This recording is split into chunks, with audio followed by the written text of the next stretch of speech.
Have you ever found yourself running after someone, desperately trying to win back their attention? Ever feel like you're doing everything, but no matter how hard you try, nothing seems to work? The truth is, most of the time, you're doing it all wrong. When you become overly available, when you give away all of your worth and all of your energy, you are essentially moving away from what attracts you most. Now imagine if you could reverse this dynamic. What if, instead of always being available, you became the person she inevitably has to chase after? What if, instead of begging for your attention, she felt an almost irresistible need to come back to you? The good news is that this is not only possible, it is simpler than you might think. Do this and she will come crawling back to you. Does it seem exaggerated? I assure you it is not. I'm not talking about games, manipulation, or cheap tricks.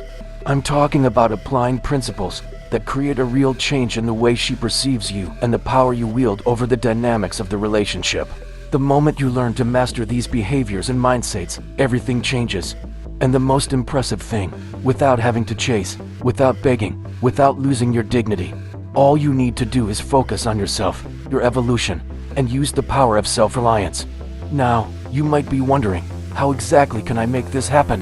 How is it possible to reverse this situation and stop being the persecuted? The answer lies in the way you behave, the balance you maintain, and, most importantly, how you manage your emotions and attitudes. It's about learning to be the type of man who, instead of chasing, becomes irresistible precisely because of his self-sufficiency, the power he exercises over himself, and the way he positions himself in the relationship. In the next step, I'll show you exactly how to put all of this into practice and transform your dynamic with her, so that, without you having to lift a finger, she feels the need to come back to you, more attracted than ever. Now, let's move on to how to make her crawl back to you. But first, make sure you are already subscribed to this channel, because here you will learn how to regain control and transform your love life. Let's get started. Power dynamics and attraction in any human relationship. Power dynamics are an invisible force that shapes behavior and sets the pace of interaction. In the context of relationships, this reality is even more striking. What attracts or repels a person is not just the appearance or the words spoken, but the perception of value that you project in your actions. For men seeking to understand how Stoicism can positively influence their relationships, the balance of power is a key piece. The philosopher Epictetus said that it is not external events that disturb us, but the way we react to them. This principle can be directly applied to attraction. The more you seek and chase, the more you demonstrate that you are out of emotional control, and consequently, the less value is attributed to you. This is because human behavior is guided by scarcity and the perception of exclusivity. When something or someone is constantly available, the mystery is lost and, along with it, the attraction. Many men make the mistake of thinking that excessive attention, constant messages, or grand gestures are the key to winning someone over. However, such attitudes often result in the opposite. The constant search for validation from others creates a feeling of suffocation. Here, Stoicism teaches us to focus on what is within our control, our emotions and behaviors. Just like a general strategist who plans every move, you must act with intention, showing that your life does not revolve around someone else, but your own journey. Imagine the following scenario. A man dedicates all his time, energy, and focus to pleasing someone. He responds instantly to messages, cancels appointments to be available, and constantly looks for ways to impress. While your intentions are good, your execution puts you at a disadvantage. On the other hand, when he is focused on his own goals, his passions, and his personal growth, he projects confidence and security, attributes that naturally attract. The practice of emotional detachment, a pillar of Stoicism, also comes into play. Don't confuse detachment with indifference. It's about balancing how emotionally involved you are, maintaining your independent identity, and not letting the relationship become the basis of your existence. A man who understands his value does not give in to the impulse to always be the one who gives the most in the relationship. He understands that reciprocity is built when there is mutual respect and balance. This dynamic also challenges what many consider intuitive, the need to do more to get noticed. Stoic wisdom teaches that less is more when it comes to attracting another person's attention. Small intentional actions have a greater impact than large demonstrations that are often seen as desperate attempts. Furthermore, strategic silence and absence are powerful tools for creating desire. When you are constantly present, you become predictable. But when you give space, you open doors for others to miss you. However, this does not mean manipulation. The real power dynamic is being genuine and focused on your development. Grow as a person, achieve new goals, cultivate your passions and allow it to be seen. A man who lives his life to the full naturally attracts those around him because he is not just offering something, he is something. Ultimately, the dynamic of power and attraction is not about dominating or controlling another, but about maintaining respect for yourself and the other person. When you are consistent in your actions, true to your values, and do not deviate from your personal mission, the interest of those around you is a natural consequence. After all, as Marcus Aurelius wrote, the soul is dyed with the color of its thoughts. If you believe in your own worth and act accordingly, that confidence will be the beacon that attracts those who really matter. Emotional detachment. There is a transformative power in distancing ourselves from the emotions that control us.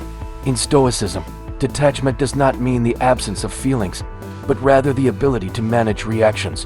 When we talk about relationships, this practice is vital. Emotionally retreating, especially in moments of uncertainty, is not a sign of weakness, but of mastery over yourself. Imagine a man who reacts to every message, interacts with every post, and incessantly seeks someone's attention.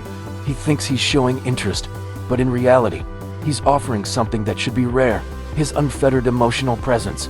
In the world of relationships, what is abundant becomes banal. Stoicism teaches us to avoid this behavior by focusing on our own internal balance. As Epictetus reminds us, happiness and freedom begin with the understanding that some things are within our control, and others are not. By removing your focus from the obsession with pleasing or being noticed, you create a space that allows others to realize your value. This is not a game or manipulation. It's about setting clear boundaries about where outside influence ends and your sense of self begins. By stopping reacting to stimuli like social media posts or lengthy messages, you project calm and maturity qualities that are irresistibly attractive. Silence also plays a significant role here. When you choose not to respond immediately or even take a step back from interactions, it creates a gap that the other person feels the need to fill. It is not something designed to cause discomfort, but a natural reaction to a space that was previously constantly filled. It is in this void that curiosity grows, causing the other person to start asking themselves, "Why is he so calm?" This curiosity often turns into renewed interest. A practical example of this can be seen in the conscious use of social networks. If she posts something waiting for your reaction, and you remain calm and don't interact, the message you convey is clear: you are not available for any stimulus. This, paradoxically, increases your presence in her mind, as the unexpected creates an impact. Again, the goal here is not manipulation, but to demonstrate control over your own emotions and behaviors. Emotional detachment is also an internal strengthening process. It is common that, during periods of separation, emotions come to the surface, such as anxiety or fear of loss. At these times, Stoicism offers a practical approach: observe thoughts without identifying with them. Marcus Aurelius said, "You have power over your mind, not over external events. Realize this, and you will find strength." When you internalize this wisdom, you discover that you don't need to get lost in fleeting emotions. Over time, you realize that true power is not in seeking or demanding someone's attention, but in showing that your life continues, full and in progress. Detaching emotionally means demonstrating that you are complete on your own, that your world is rich, and that your attention is valuable. It is this security that provokes admiration, respect, and, inevitably, a desire to be close to you. In the end, emotional detachment is not about disconnecting from the world, but about reconnecting with yourself. After all, as the Stoics believed, the greatest triumph is to master what you can control: your mind and your actions. Avoiding common mistakes in the field of human relations, many make mistakes that compromise their position. These mistakes, although often well-intentioned, are born from the desire to please, to maintain closeness, or even to rescue something that seems to be slipping away. The problem is that these actions, instead of strengthening ties, weaken them. Stoicism alerts us to the importance of acting with reason and consideration, rather than reacting impulsively to circumstances. When someone's absence becomes evident, the immediate impulse is to try to re-establish contact at any cost. Sending messages repeatedly, interacting with posts, or looking for excuses to be present are attitudes that demonstrate a lack of control. Epictetus teaches us that it is not events that disturb us, but rather our interpretation of them. This phrase is an invitation to observe our own actions and motivations before acting. A frequent mistake is giving in to panic during moments of silence or withdrawal. Anxiety can become a dangerous guide. This leads to thoughtless acts, such as calling incessantly or making grand gestures to get attention. These behaviors communicate desperation and reinforce the idea that the other person has all the power in the relationship. Stoicism suggests that, rather than drowning in emotions, we should anchor ourselves in logic. Ask yourself, what does this reveal about me? Does this action contribute to what I really want? Another common mistake is seeking attention on social media. Liking or commenting on someone else's posts with the intention of reminding them of your presence is a subtle trap. Although it may seem harmless, in reality, it shows that you are closely watching her every move. This behavior creates a dynamic where you position yourself as someone who depends on external validation. Marcus Aurelius, in his writings, advises, the soul becomes colored by the thoughts that occupy it. By obsessively occupying your mind with others, you disconnect from what is truly essential, your own serenity. Furthermore, seeking information about her life through mutual friends or social media is also a sign of weakness. This attitude only reinforces the perception that you are stuck in the past or the absence of it. Instead, the ideal is to demonstrate self-control and focus on the present, something that projects security and self-respect. The key to avoiding these mistakes lies in cultivating patience and understanding the power of silence. Not reacting impulsively is an act of strength, not apathy. Silence, in this context, is not empty, but a form of communication. He says, I am at peace with myself regardless of external circumstances. This posture not only preserves your dignity, but also arouses curiosity and respect. The Stoics believed that true control lies in our reactions. Therefore, in moments of doubt, choose thoughtfulness over haste. Respect the space that absence creates, as it is there that new dynamics can emerge. By acting calmly, you not only avoid common mistakes, but you also build a solid foundation of mutual respect. Remember, mastering yourself is the greatest triumph you can achieve. There is no mistake more harmful than losing oneself in desperate efforts. By adopting a Stoic stance, you learn that sometimes the best action is no action. No contact rule in a world where communication is constant and digital connections don't allow for natural breaks. The concept of cutting off contact altogether can seem drastic. However, Stoicism teaches us that, in the midst of chaos, wisdom lies in finding serenity and controlling what is within our power. The idea of no contact rules is not a psychological game or manipulation, but rather an opportunity to regain control over yourself and set clear boundaries around others. By adopting this practice, you create a space that generates impact. This silence is not just the absence of words, but a declaration of self-sufficiency. By suspending all communication for a period of time, usually 30 days, you interrupt the pattern of interaction and create a void that invites reflection. This range has a powerful effect, especially in power dynamics where previously you were in a disadvantaged position. Why 30 days? This period is not a fixed rule, but sufficient time to break cycles of emotional dependence. During this interval, it is essential to avoid any direct or indirect contact. No messages, calls, likes, or comments. This practice should not be confused with the desire to hurt or punish others, but rather as a process of internal rebalancing. As Epictetus taught, first, tell yourself what you would be, and then do what you have to do. The absence of communication creates a natural mystery. When someone who was always there suddenly disappears, it instills curiosity and concern. Silence has the power to force another person to reflect on their own actions, words, and feelings. She will begin to question herself. Why did he stop? Did he move on? Did I miss something valuable? However, the true value of this practice is not in the effect it has on others, but in the impact it generates within you. By choosing silence, you rediscover the power of your own company. This opens up space for introspection and personal growth. During this time, take the opportunity to strengthen aspects of your life that may have been neglected, such as your career, health, hobbies, or social relationships. This choice is an act of self-love, a gesture that communicates, I am enough on my own. The rule of silence also protects you against harmful impulses. Often, when seeking immediate reconnection, we end up saying or doing things that reinforce our position of emotional fragility. Stoicism reminds us that reacting without thinking is a loss of control, while choosing not to react is a show of strength. Marcus Aurelius wrote, "The best way to defend yourself is not to look like your enemies." This can be interpreted as the need not to give in to the same patterns of behavior that you want to overcome. It is important to note that silence can also create discomfort. There will be times when the desire to send a message will be intense, or the curiosity about how the other person is will be overwhelming. These moments are tests of emotional endurance. View them as opportunities to practice stoic resilience. Each time you resist these urges, you strengthen your ability to govern your own emotions. At the end of the no-contact period, you will be in a much stronger place, emotionally and psychologically. You will have demonstrated to yourself that you do not depend on validation or the presence of another person to feel complete. If the other person decides to get closer, it will be because they realized your value, not because you begged for attention.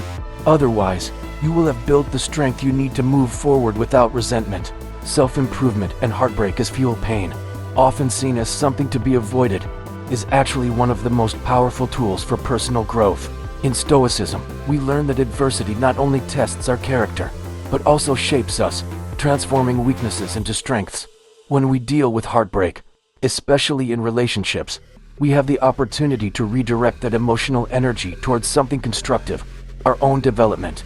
The end of a relationship or a disappointment can feel like an open wound. However, it is also a chance to reassess priorities, rebuild foundations, and emerge stronger. The Stoic Seneca said, "Fire tests gold, as adversity tests a man." This is the time to use pain as a catalyst, not a burden. The first step to turning heartbreak into strength is embracing inner silence. During times of emotional isolation, emotions can feel overwhelming. It's natural to want to act impulsively, seek distractions or external responses to alleviate discomfort. But Stoicism teaches us to embrace pain and use it as a mirror for introspection. Ask yourself, what can I learn from this? How can I grow from this experience? Redirecting your focus to areas of growth is a way to channel intense emotions into something productive. Think about physical fitness, for example. By putting time and effort into your body, you not only improve your appearance, but you also develop discipline, confidence, and resilience. Your exercise routine becomes a metaphor for life. Every repetition, every drop of sweat is a reminder that you are moving forward, even in the midst of difficulties. Another crucial field for self-improvement is career. Moments of heartbreak are ideal for investing in skills, projects, or dreams that were on the back burner. Marco Aurelio, in his Meditations, highlights the importance of staying focused on your duties and what is under your control. By channeling energy into your profession or learning something new, you not only stay productive, but also broaden your perspectives, creating new opportunities and building a legacy. During this period, it is also essential to strengthen your mind. Explore reading, meditation, and practicing daily reflections. Stoicism suggests the nightly review as a tool for assessing progress and adjusting course if necessary. Ask yourself, what did I do well today? Where can I improve tomorrow? This practice not only reinforces self-discipline, but also helps you stay focused on your continued growth. Disgust, when seen from this perspective, stops being an obstacle and becomes a fuel. By turning pain into progress, you also redefine the value that other people perceive in you. It's not about impressing or proving something to someone. It's about becoming the best version of yourself because you deserve it. When you grow up, the dynamics in any future relationship change. You become someone who inspires respect, admiration, and curiosity. At the end of this self-improvement process, something remarkable happens. The need for external validation disappears. You realize that no matter what the other person decides, you are okay. This kind of emotional independence is the essence of Stoicism and the height of personal mastery. Whether at the gym, at work, or in your daily choices, every action you take with intention during this period of silence reinforces your inner strength. What was once an overwhelming pain turns into a personal victory. When you emerge from this period, you realize that the return of the departed is irrelevant, because you have found something much more valuable, yourself. So, have you ever heard about how to make her crawl back to you? Did you know that this really works? Tell me in the comments if you've been through this or if you know someone who has experienced this situation. I'll help you there. Now that you've learned all about how to reverse the relationship dynamic by taking the reins and making her feel irresistibly attracted, It's time to apply everything we've discussed here. The secret is to become the kind of man who values himself, who maintains the balance of power and does not get lost in emotions or in a desperate search for approval. By focusing on your self-development, your own life and your independence, you become the center of gravity in the relationship. Remember, true, lasting attraction doesn't come from giving your all just like that. It is born when you understand the value of holding space, mystery and self-sufficiency. Do this and she will come crawling back to you because she will feel like you don't need her to be complete. And it's this power, this unshakable confidence, that makes her want you more and more. Now, if you apply these strategies consistently, you will see how the dynamics of your relationship begin to change. This is not manipulation, but a genuine process of transformation and increasing your own value. So, my friend, enjoy the lessons I have shared with you, and remember, the key is in you. The power is in your hands. If you like this content and want to learn even more about how to apply these principles in your life, don't forget to like, share with friends, and of course, subscribe to the channel so you don't miss the next videos. And if you have questions or want to share your experience, leave your comment below. I'm always ready to help. Until next time, and remember, you have the power to transform any situation in your favor. Thank you for watching this far. Don't forget to subscribe to the channel to continue receiving the next content. Until the next video.